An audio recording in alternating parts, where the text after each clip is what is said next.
salohiyat olimpiadasining final bosqichida sizlarni ko'rib turganimizdan bag'oyatda mamnunmiz. Sizlar kelajagimizni quradigan yoshlarsizlar, sizlarga umidlarimiz katta.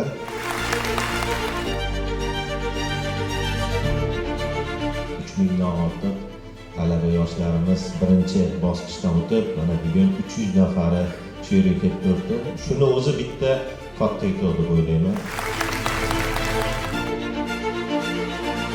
Sizlar yaxshi o'qisanglar, yaxshi davom ettirsanglar, yaxshi rivojlansanglar, bizni chet el tomoshabin bo'lish o'zi bizga katta baxt.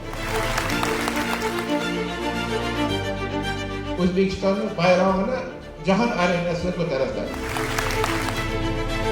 O'zgacha bir shijoat bilan, o'zgacha bir g'ayrat bilan o'tiribsiz. Bu albatta o'zingizga nisbatan yuksak ishonchdan dalolat.